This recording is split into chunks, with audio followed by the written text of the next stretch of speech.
Hello students, today I am starting with exercise 9.3. Question number 1 is name the vertex and sides of the following angles. नीचे आपको कुछ angles given है, उसमें आपको naming करनी है वर्टेक्स की और साइड्स की. क्लियर. वर्टेक्स क्या होता है? वर्टेक्स आपका स्टार्टिंग पॉइंट होता है, या हम बोल सकते हैं टू आर्म्स का एंडिंग पॉइंट होता है. जहाँ पर दो लाइनें मिलती हैं उसे हम बोलते हैं वर्टेक्स. जहाँ पर दो साइड्स मिलती हैं, जिस पॉइंट पर मिलती हैं उसे हम बोलते हैं वर्टेक्स. एक साइड है बी ओ, एक साइड है ए हो, ये दोनों इंटरसेक्ट कर रही हैं एट अ पॉइंट ओ. तो ये ओ पॉइंट जहाँ पर दो साइड इंटरसेक्ट करती हैं उसे हम बोलते हैं वर्टेक्स. तो ए पार्ट का आंसर है आपका वर्टेक्स. पूछा है कि वर्टेक्स क्या है इसमें, तो वर्टेक्स इज ओ. तो वर्टेक्स वो पॉइंट होता है, आपका पॉइंट का वो नाम होता है जहाँ दो साइड इंटरसेक्ट करती है. अब क्वेश्चन ने पूछा आपको साइड्स भी बतानी है. साइड मैंने आपको कल बताया था, साइड्स क्या होती हैं? वो लाइन सेगमेंट्स होती हैं जो किसी भी कर्व को बनाने में या पॉलीगन को बनाने में यूज होती है. यहाँ पर आपको दो लाइन नजर आ रही हैं, ये लाइन्स हमारी होती हैं साइड्स, ओ ए और ओ बी. दो साइड्स हैं, एक साइड ओ ए है और एक साइड है ओ बी. क्लियर. तो ये आपकी साइड्स हो गई. नाउ सेकेंड फिगर में आपका वर्टेक्स क्या है? सेकेंड फिगर में वर्टेक्स है आपका, एक लाइन है पी क्यू और एक लाइन है आर क्यू. ये दोनों इंटरसेक्ट कर रही हैं एट पॉइंट क्यू. तो क्यू आपका वर्टेक्स हो जाएगा. नाउ साइड्स आपसे पूछी हैं, तो साइड्स क्या होंगी? हमें दो लाइन नजर आ रही हैं, पी क्यू और दूसरी लाइन है आर क्यू. ये दोनों हमारी साइड्स हो जाती हैं. Clear. Now third figure is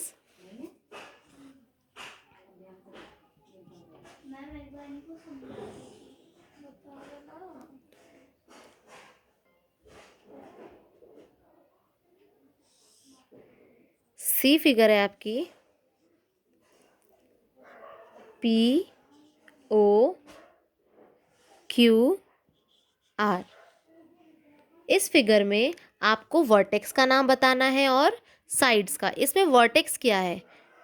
तीन लाइन है ओ पी, ओ क्यू और ओ आर. तीनों ही एक पॉइंट पर इंटरसेक्ट कर रही हैं.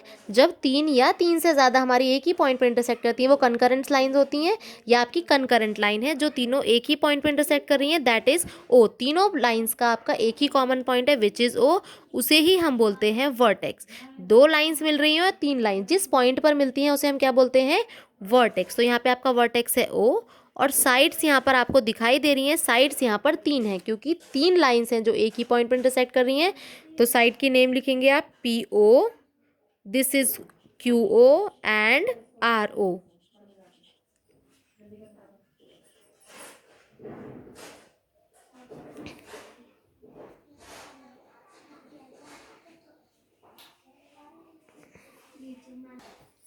Now question number 2, name all the angles formed in the following figure. इस फिगर में जितने भी एंगल बन रहे हैं आपको उसके नाम बताने हैं. एंगल का मतलब क्या होता है? एंगल का मतलब होता है जो दो लाइन से या दो रेज से मिलकर बना होता है जिनका एक ही इनिशियल पॉइंट होता है. मतलब ऐसी दो लाइंस, ये दो लाइंस हैं वाई एक्स और वाई जेड. ये दोनों ही लाइंस वाई जेड और वाई एक्स कहाँ से स्टार्ट हो रही हैं? वाई से.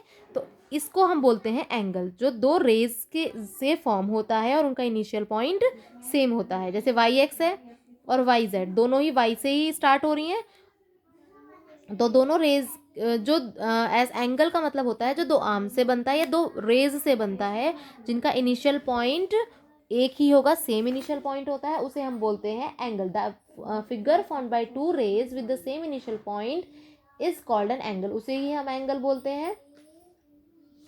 तो ये हमारा एंगल होता है जो कि दो रेज से बन रहा है. ये दोनों रे हैं हमारी वाई जेड और वाई एक्स और दोनों का इनिशियल पॉइंट स्टार्ट वाई से हो रही है, तो ये हमारा एंगल होता है. क्लियर. तो ऐसे ही यहाँ पे भी एक्स वाई और एक्स जेड से हमारा एक एंगल फॉर्म हो रहा है. यहाँ पे भी एक्स जेड और वाई जेड से हमारे एंगल फॉर्म हो रहे हैं.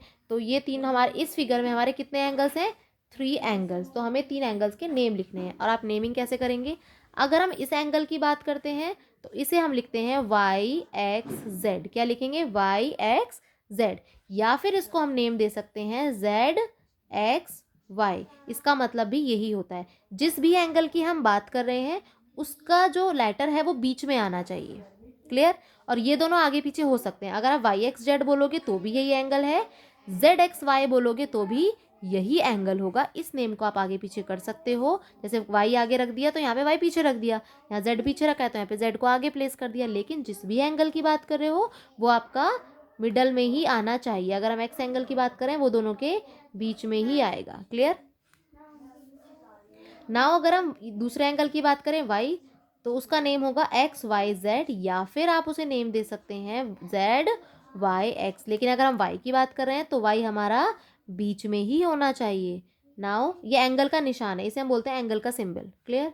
अगर हम इस एंगल की बात करते हैं तो this is angle X Z Y and this is angle Y Z X. ये एंगल का निशान होता है, ऐसे बनाते हैं एंगल का निशान। क्लियर? इन दोनों का मतलब एक ही है, इन दोनों का मतलब एक्स है, इन दोनों का मतलब वाई, और इन दोनों का मतलब है जेड। एक्स एंगल को हम दो तरीके से नेमिंग कर सकते हैं, ऐसे वाई की भी और जेड की भी।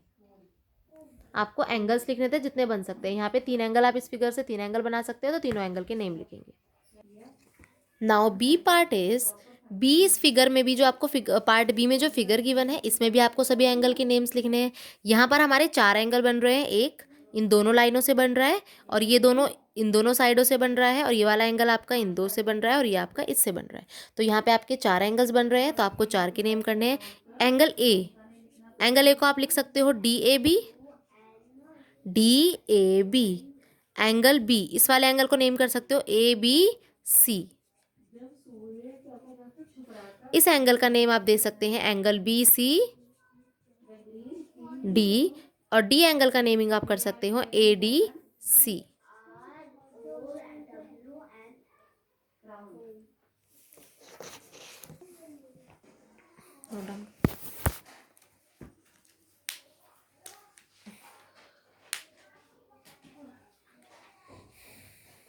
फिगर ऐसी, ये समझ आ रही है?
बना दी फिगर।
बस एंगल के नाम रखना है। जैसे नाम अगर है बी नहीं रखता तो इस एंगल को हम क्या बोलते हैं, बी ओ ए बोलते हैं या ए ओ बी बोलते हैं, बस वही बताना है।